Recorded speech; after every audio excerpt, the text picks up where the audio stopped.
Good morning and welcome to the First Unitarian Universalist Society of Albany. My name is Reverend Sam Trumbore. Before we begin, please check to make sure your microphone is muted. The same for your camera if your image is potentially distracting. Please also be mindful of your speech while on Zoom, as microphones have a way of getting accidentally unmuted. This will minimize any disruption of our service. Thanks so much for your cooperation. This is now a time of transition from ordinary time to sacred time, to collect your attention, to be present in this moment. Let this moment be separated from earlier and later. May this virtual space become a sanctuary for the next hour. Allow your screen to transform into a virtual community hall, to experience images, sounds, and music, songs, poetry, and prose that will lift your heart, broaden your mind, and move you to do justice in the world in the service of building beloved community. May this virtual service be holy time for each of us that joins us together in the celebration of life.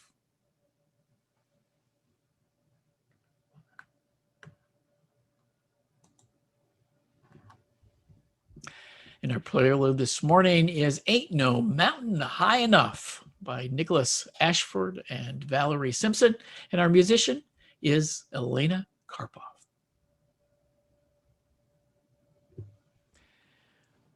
Let us light our chalice together with the words you'll see on the screen.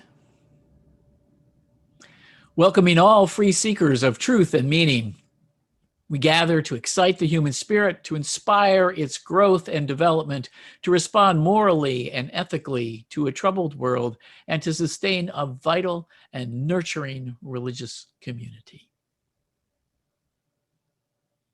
And let us sing together, Gather the Spirit by Jim Scott. Our song leaders are Chris Jensen and Randy Rosette.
The chorus of love.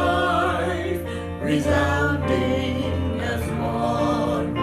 Gather in peace, gather in thanks, gather in sympathy now and then. Gather in hope, compassion and strength. Gather to celebrate once again.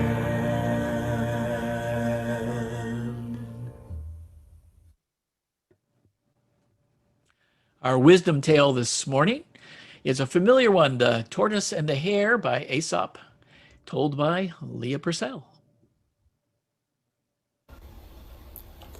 The story is about a hare, which is an animal like a rabbit, and a tortoise, which is like a turtle.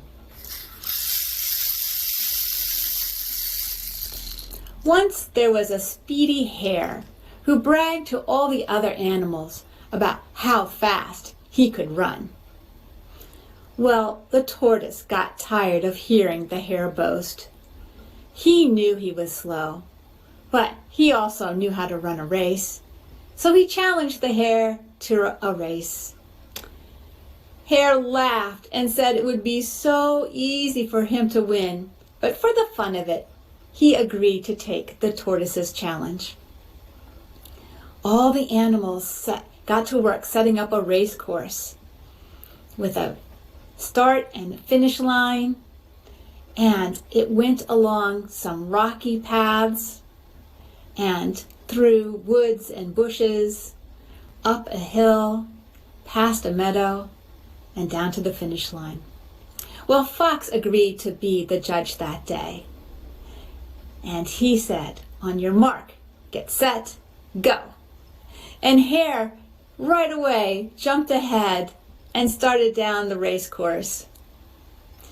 As he went along for a while, he turned around and said to himself, this is going to be so easy. Tortoise is just moving past the starting line. He'll take forever to finish the race." And he hopped along until he came to a nice meadow. "I'll just lie down here in the soft grass for a nap. Then I'll start running again, and I'll still get to the finish line before that slow-poke tortoise." And all the while, Tortoise kept going, slowly and steadily, one step after another. Hare was fast asleep in the meadow. Tortoise kept going, slowly and steadily, one step after another. The sun got higher in the sky, and the air got warmer. Hare was fast asleep, and Tortoise kept going, slowly and steadily, one step after another. A soft breeze blew across the meadow. Hare was still sleeping and dreaming about winning the race. Tortoise kept going, slowly and steadily, one step after another. In his dream, Hare heard the other animals cheering his victory at the finish line. But Tortoise kept going, slowly and steadily, one step after another. The animals at the finish line could see Tortoise now, and they started cheering him on. Hare woke up suddenly. He could see Tortoise was near the goal. He got up and started to run as fast as he could, but it was too late. Tortoise stepped over the finish line before Hare got there. All the animals cheered loudly for Tortoise. And after that, Hare stopped boasting about how fast he was, and all the animals learned that the fastest one doesn't always win the race. Slow and steady can win. And that's the end of the story. And I wanted to tell you this today as our last story of the month, because when it comes to doing important things like building beloved community, you need to work hard and keep going. Slow and steady can win the race.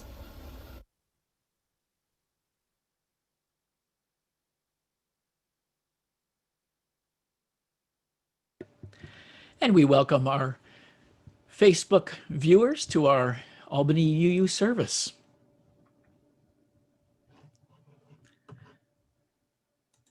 And I have some opening words for you.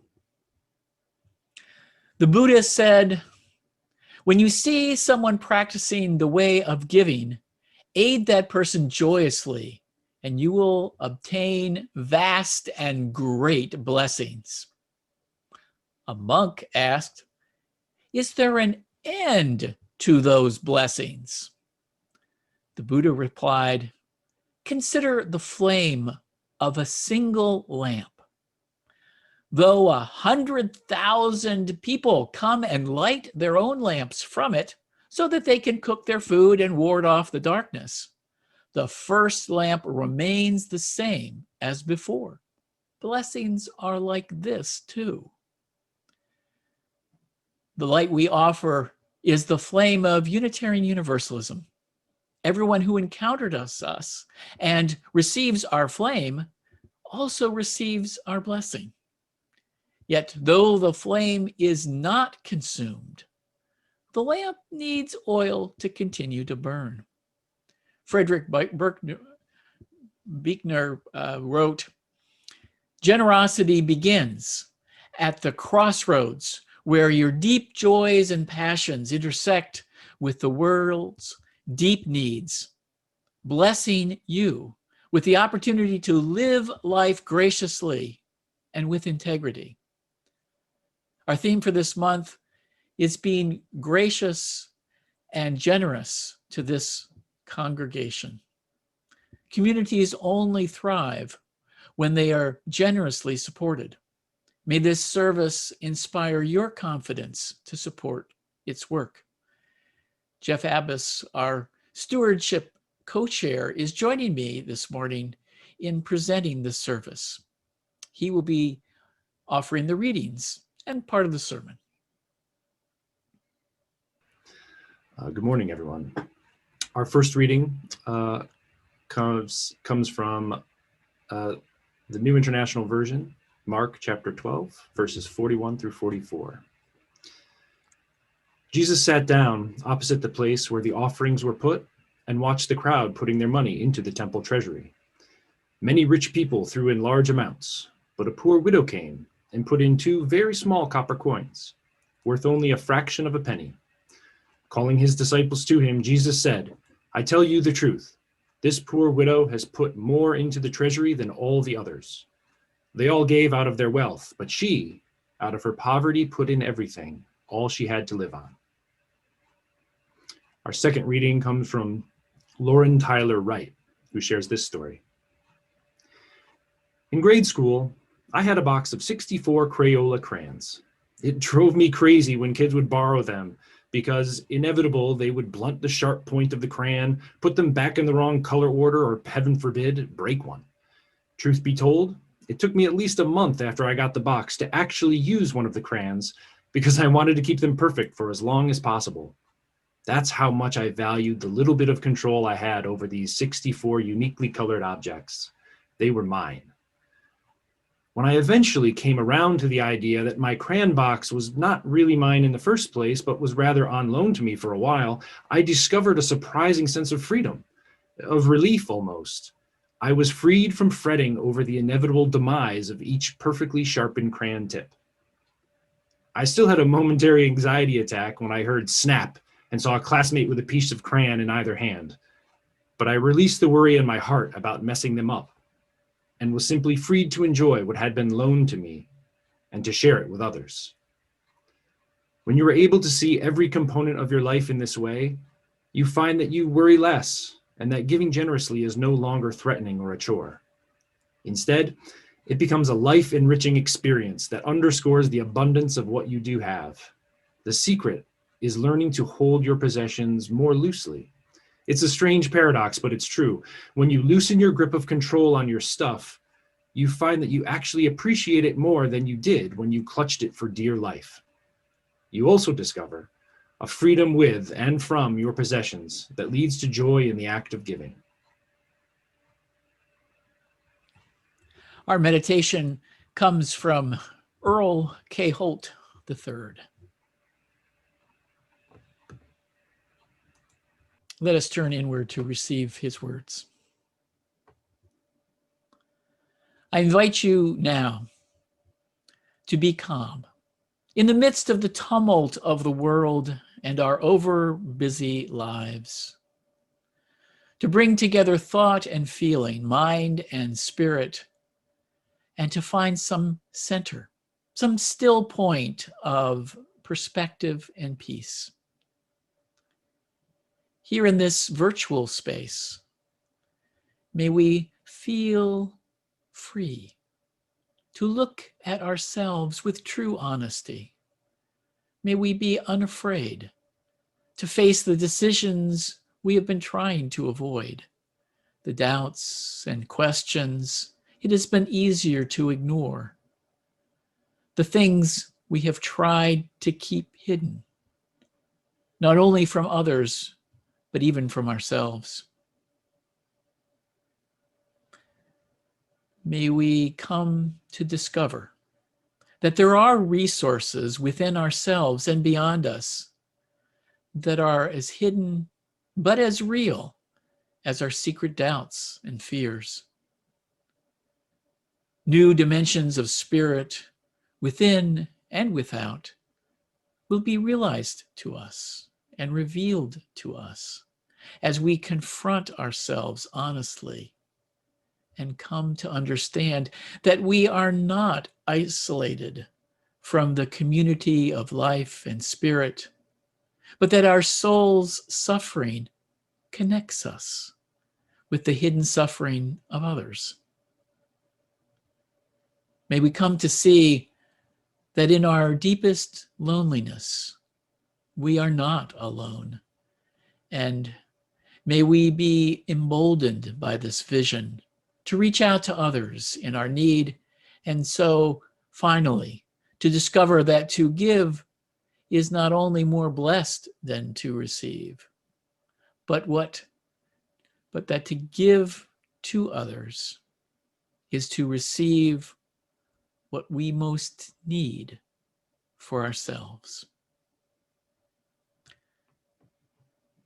Let us take these words and our own thoughts and reflections into a musical meditation.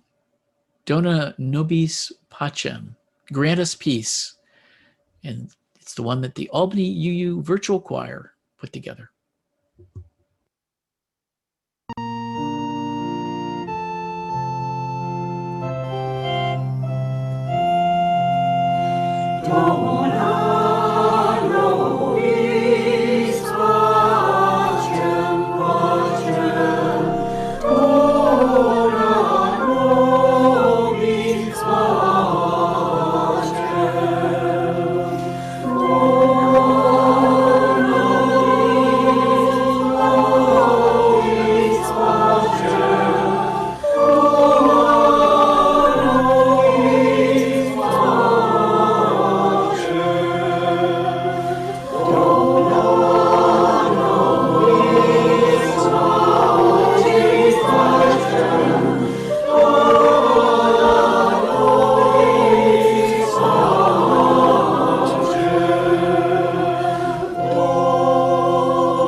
The theme for this month has been beloved community. The idea of beloved community is still new for many of us. As I mentioned last week, our heritage is as a Unitarian missionary church sent out from Boston in 1842 that unfortunately fizzled around 1876 or so. We experienced institutional revival, though, by the Methodist minister William Brundage, born again as a Unitarian, who brought our congregation back to life in 1894. This was the age of the social gospel, the call to realize the realm of God Jesus proclaimed here and now through social uplift. Although all through the 1950s and the 1960s, our congregation strongly supported civil rights, integration of schools, and the end of Jim Crow. We were strongly on the side of women's reproductive rights and worked for the first bill in New York State to permit abortion. This congregation has a strong and proud history of working for freedom and justice. Changing laws and supporting social programs, good and necessary as that work is not the same as the inner transformative work needed to change individual hearts and minds. Changing white supremacist patterns within institutional and individual behavior is quite different when done working from the inside of one's heart and mind. These 400-year-old and older cultural patterns of behavior that in predominantly white spaces are often invisible to those immersed in that system. Anyone of marginalized identity immediately knows they are not at home when in a white space. The vision of transforming our congregation from white space into beloved community space, where we all feel welcome and included, is difficult and challenging. The first step is for white folks to wake up to recognizing the culture and practices that signify white space. These qualities of white spaces by themselves may or may not be good qualities. The problem is the expectation and enforcement of those qualities as normal or the way we do things. Good example is perfectionism as an expectation in white spaces. Now, I happen to like perfectionism. I aspire to get everything right and have things flow smoothly. I like a Sunday service that has everything working perfectly. Yet I also appreciate the humanizing, leveling qualities that come with imperfections. I know I have a reading and some speech defects, partly due to some blindness that I have in my right eye, that interfere with my ability to read flawlessly. I practice and work to overcome those eyesight limitations. Yet I also strive not to project white space expectations of perfection on others. In beloved community, there is room for many different speaking styles and communication methods that can be effective, moving, transformative, and meaningful. Beloved community isn't about rejecting any loved component of any culture. It is about expanding our appreciation and inclusion of diverse cultures and ways of being in the world. What can feel unpleasant is if one culture or ability or identity is getting featured and mine isn't. I see a lot of that reactivity right now among white folks who feel the shift, as more of the time they are no longer in the center of the circle. It is critical for white folks to know that they are still in the circle and still valued, just not always in the center anymore. The goal of beloved community is to draw the circle wide enough so everyone has a sense of inclusion, and there can also be multiple centers. I want to be clear that becoming a beloved community is aspirational for Albany UU at this point. It is a direction, though, that our congregation can commit to grow towards. That's what the 8th principle is all about.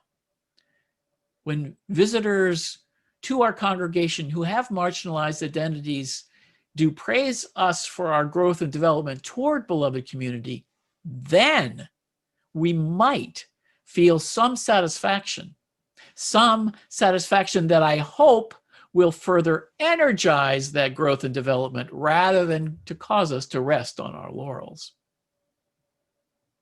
Even if we haven't realized being a beloved community yet, there is still a great deal of value here for everyone. With Anne-Marie Haber's leadership, we've been across from the Troy Farmers Market with Black Lives Matter signs on Saturday mornings. This was true yesterday. Many of us risked our health to be part of the Black Lives Matter protests after the murder of George Floyd. We've had now 3 classes on Robin DiAngelo's White Fragility book. And right now we have 28 of us in the racial healing class.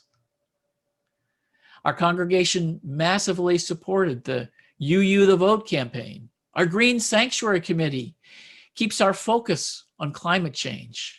We had a great forum on Beyond Plastics with Judith Enck. We just had a forum on alternatives to fossil fuel heating. Our Carey Network and our Pastoral Care Associates support a relational network of love and care for our members and friends. Leah's Family Ministry works to help support families. Social events like the wine and cheese event last night, go team, that was a great event. Circle dinners, Meaning Matters, the choir, Albany UU Sings, the philosophy group, the Walker Book Club, all these connect people at deeper levels that can happen on Sunday morning. And finally, our Sunday morning Buddhist meditation at 8:30, our Sunday service, and our RE for All round out the weekly opportunities for lifting hearts, broadening minds, and motivating the work of justice. All the ways people find value and connection here can't be listed. The yearly annual report, I encourage you, every year we make one of those for our May meeting, our annual meeting, is a great record of all we do. Today, we're encouraging you to make a commitment to support that work. As Sam mentioned earlier, my name is Geoff Abbas, and I'm here this morning as co-chair of your annual stewardship campaign. Thank you, Sam, for those highlights of many of the wonderful programs that are active here at Albany UU. As Sam suggested, there are even more programs than we could possibly mention this morning. I'm not here to ask you to purchase season tickets for these programs and Sunday services or sign up for a subscription. I'm not even here to ask you to buy a membership. That's not how community works. When we light the chalice at the beginning of our service, we say, welcoming all free seekers of truth and meaning, not welcoming all those who paid the price of admission. We do not buy our way into becoming part of this community. It is not a commercial transaction between buyer and seller. At its core, community is a relationship built on shared vision and trust. Our vision is to be an inclusive, welcoming congregation. Our sacred work is to lift hearts, broaden minds, and do justice in the world in service of building beloved community. Many different things will be needed to keep us moving forward in this vision. First of all, We need you to be here, participating in this community. Without all of you, there is no community. So to each of you here this morning, to each of you who watch this recording later on, and to each of you who miss this service and participate in our community in other ways, thank you. We would be less without each and every one of you. No matter how frequently or how long we are together, you are appreciated. We also rely on the varied experiences, perspectives, and expertise of our community to volunteer for childcare and education, to work for social justice, to offer compassionate listening, to care for our buildings and grounds, to name just a few opportunities.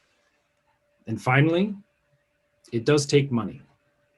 Money to keep the lights on, pay the Zoom subscription, compensate our staff, keep our various programs running and accessible, and fund the pursuit of our vision. So, during this season of your stewardship campaign, how do we find the balance? How do we ensure that as we aspire toward beloved community, we will continue to move away from these transactional roles of buyer and seller, consumer and supplier? I suggest we focus on our community relationships and our trust in one another. We are this community. Our community has good financial health, and it works because we give. It is up to us to fund the budget and fill the volunteer roles. No one else will move us toward our vision or pay our bills. In the words of the poet June Jordan, we are the ones we have been waiting for. We count on annual pledges so we can more accurately plan activities and projects and create a realistic budget. During pledge drives, we are often asked to consider how much we value what we receive from an organization and then give accordingly. This year, I'd like to invite you to consider a more relational question. What can I do to further support and connect with my community? We trust everyone will thoughtfully consider how they can best participate in, volunteer with, and give to our community. We acknowledge not all of us have a steady or reliable income, or the income we have may be just enough or not enough to meet our household needs. By showing up, we get connected to our community. When we can volunteer, we get further connected to our community. And when we make a financial contribution, we also get connected to our community. As you consider how you would like to participate this year, please know that no pledge is too small. If you haven't pledged before, please consider doing so. We understand that some of you may need to decrease your pledge from last year or stay at the same level. However, as we look at the next year, a 3% increase in our budget has been forecasted as what we will need to meet our community goals. We are hopeful that many will be able to consider a 3% increase or more for this year's pledge.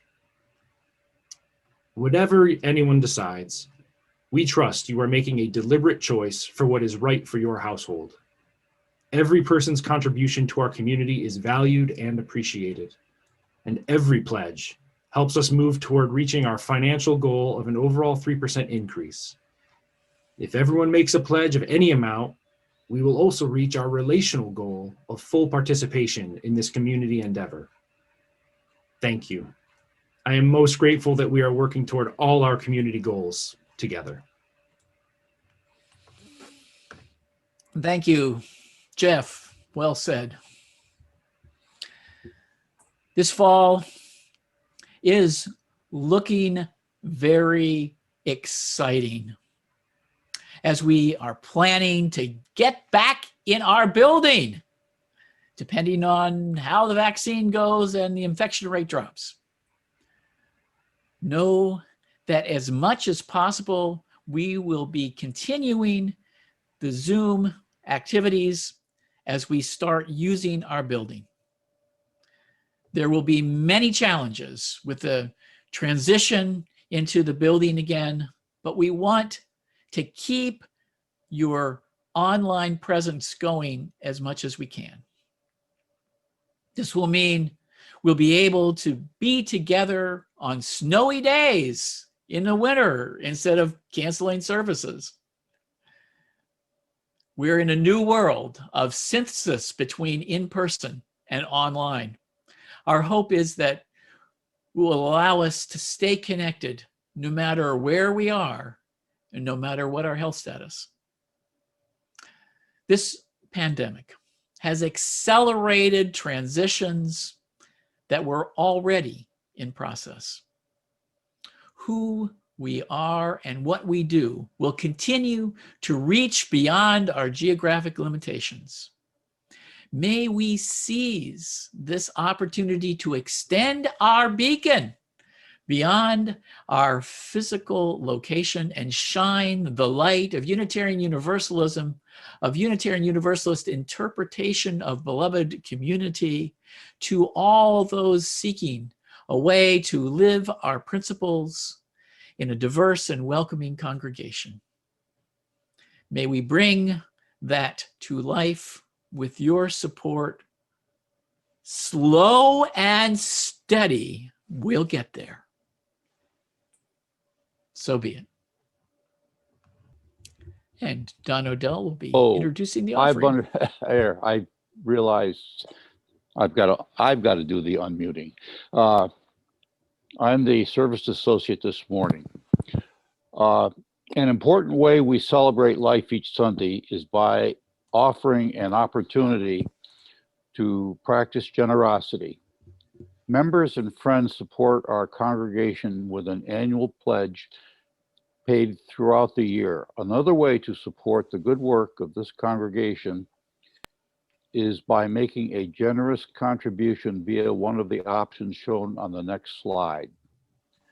You can click on the tiny URL link in the chat window to contribute, or you can send a text to the number shown on the screen. The examples on the slide show you how to label your text to indicate the amount and the purpose or intent of your gift. I will also say we must now say goodbye to our Facebook friends. Consider joining us on Zoom next time by visiting albanyuu.org.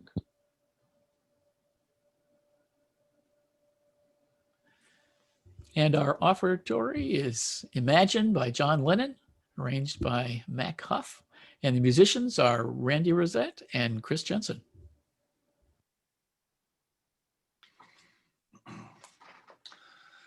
Good morning. My name is Eric Von Hausen, and I'm your Pastoral Care Associate today, along with Sandy Stone. This is the time set aside in our service for sharing significant personal milestones in our lives. There are three ways to share a joy or sorrow. The first option is to type your joy or sorrow into the chat window. Please put the words "read aloud" at the beginning of your message if you would like us to do that. Please also consider connecting privately in the chat window with a Pastoral Care Associate. You may identify the ones on duty today in the participant window. Look for PCA before their name. The second option is to click the blue raised hand symbol in the participant window. Our technician will invite you to unmute yourself and speak your joy or sorrow. The third option is to submit a joy or sorrow using our website by noon on Friday. Prior to the service, we'll begin by reading those that were submitted this past week, and then we'll hear the spoken joys and sorrows, followed by the chat entries that are to be read aloud. We begin with a joy and a sorrow from Shannon Simpson. Her sorrow is that her father is having part of his stomach removed and reconstruction surgery on his throat in Westchester on Wednesday. And positive thoughts for him are appreciated. Her joy is that Darius, one of her nephews, has a 14th birthday tomorrow. A sorrow from Jan McCracken. My mother and long-term member Martha Schroeder died peacefully in her sleep on Thursday. The memorial service is being planned for March 20th. And finally, From Jay Holly, she shares that the concern that we had last week has turned into a joy. My mother-in-law had a blocked artery in her leg and had a procedure to place a stent.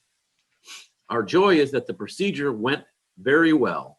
She is feeling much better and it has increased her mobility. I'm asking that people keep her in their thoughts as she continues to recover.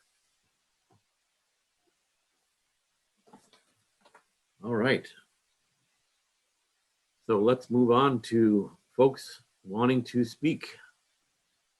The moment I see no blue hands,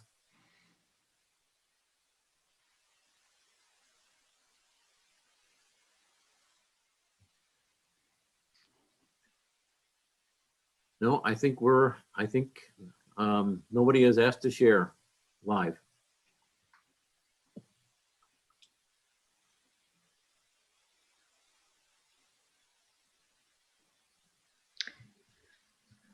Would you like me to do the read alouds? Sure. Okay, there's only a couple. The first is from Maria and Brad. Kudos to the organizers of the wine and cheese tasting last night. Great time. And from Nancy Willie Schiff.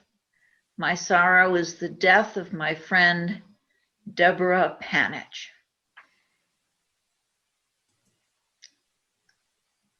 One more from Al DeSalvo. And I'm moving down here. There we go.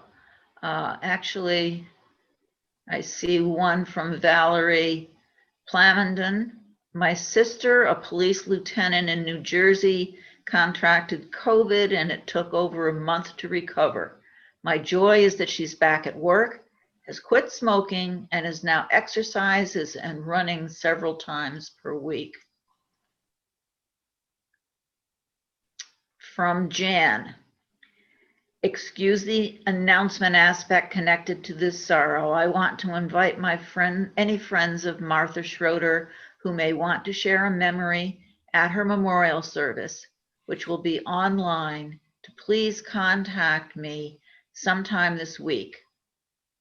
Thank you. And she's listed her email address and to call or text her in the chat screen. And okay. From Michael Crowell, I am very glad that thanks to a cortisone shot to the knee, my mother is out of a wheelchair and back walking around with a walker. There's also one from Kristen Abbas, celebrating the birth of our newest niece born last night. Oh, great.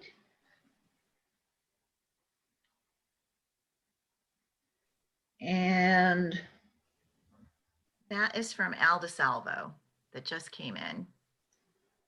the read aloud. Yes. Okay, thank you, Tammy. I am working to bring Susan home from the rehab nursing facility where she has been for a while. This will happen once I get a hospital bed and finish arranging for home health aides.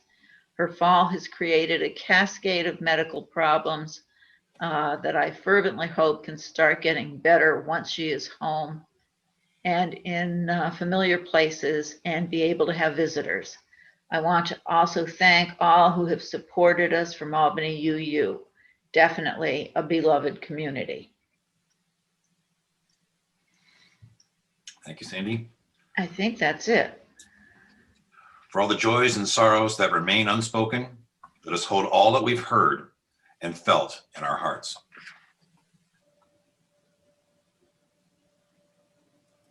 Let us turn inward to receive these words. Like the tide, life in our congregation ebbs and flows. Some Sundays we grieve the loss of a beloved member. We hear of another having a health crisis or surgery, or of the gratitude for recovery from illness or injury. Other Sundays we hear news of a new life conceived, the birth of a child or a grandchild celebrated, or a significant birthday marked, and remembered. The cycle of life washes through us in waves, and we respond with smiles and laughter and sighs and tears. As we grow older, each one becomes more and more familiar, even when the passages are not our own families. May that growing familiarity open our hearts.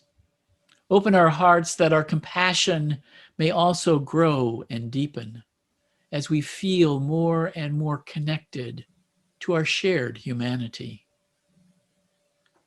May that growing compassion deepen our sense of connection, eroding and washing away the distances between us with each swell. May gratitude grow in our hearts for the possibility and the opportunity that congregational life offers.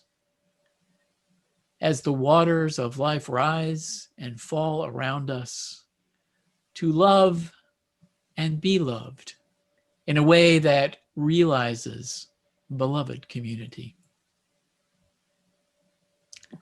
So be it.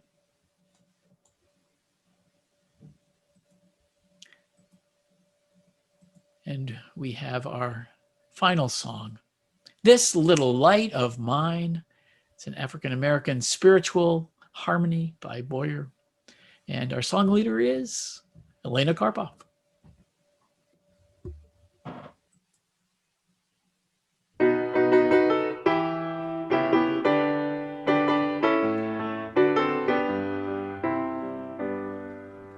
This little light of mine, I'm gonna let it shine.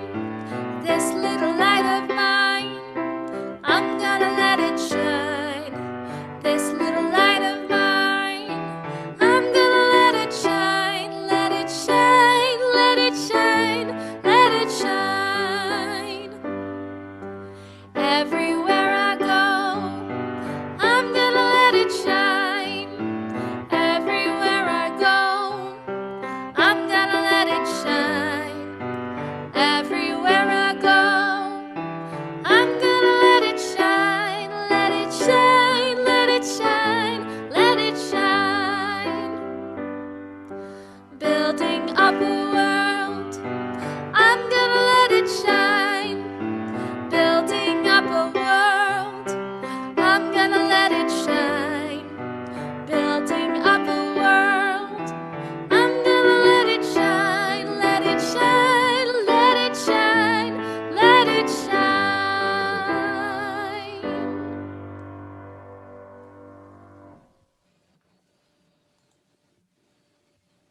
And let us extinguish the chalice with the words that you'll see on the screen. We extinguish this flame, but not the light of truth, the warmth of community, or the fire of commitment. These we carry in our hearts until we are together again.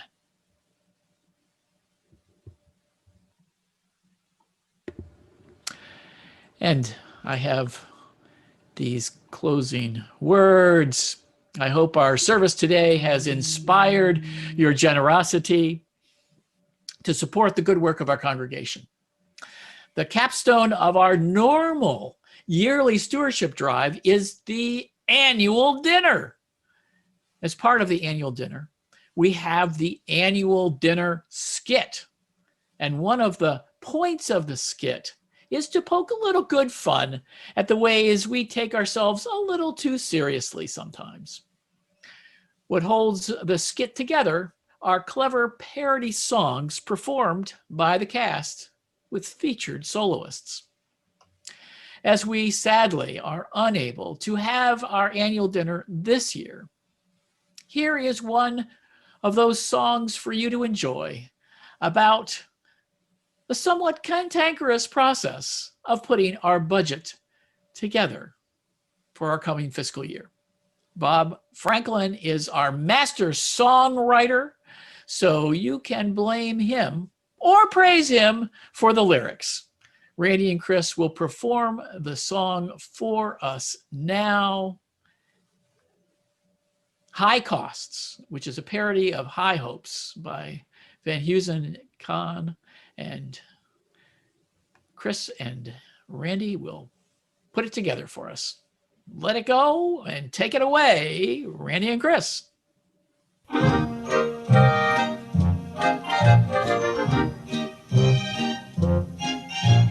Next time you're caught with some things to be bought, there's a way you should go with some forethought. Just redo your budget request, cut by half and pray for the rest. Finance at your behest, stressed, there's no cash for the rest. 'Cause we've got high costs, we've got high costs, we've got high, not quasi, in the sky costs. So it is time to allocate, and it's getting late, you can't feather your nest. Whoops, here comes another budget request. Oops, here comes another budget request. Whoops, here comes another budget request. Income is down, see the treasurer frown. If it gets any worse, He might leave town. Once we had a deal with a bank, hit hard times, our revenue sank. Now the account's in the tank, clank, and the checkbook is blank. 'Cause we've got high costs, we've got high costs. We can't fly though we try with our high costs. And so our bottom line is low. Instead of letting go, no sense walking that plank. Whoops, I think there's still a drop in the tank. whoops, I think there's still a drop in the tank. Whoops, I think there's still a drop in the tank.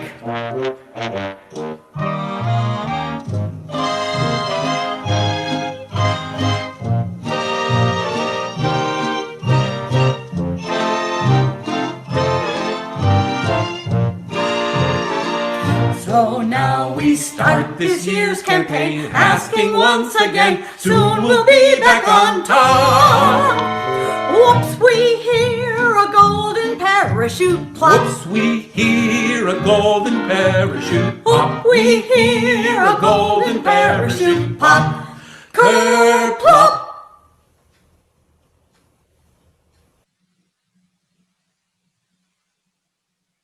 Our thanks to this morning go to ushers Kathy Harris, Tammy Hathaway, and Annika Pfluger. Pastoral Care Associates, Eric Von Hausen and Sandy Stone. Welcomer, Elizabeth Barbarian. Your service associate, yours truly, Don Odell. Our lyricist, Bob Franklin. And musicians were the Albany UU Virtual Choir, Sandy Rosette, Alina Karpoff, and Chris Jensen. Office support, Tammy Hathaway and Elizabeth Baldes. And technical support, Chris Jensen.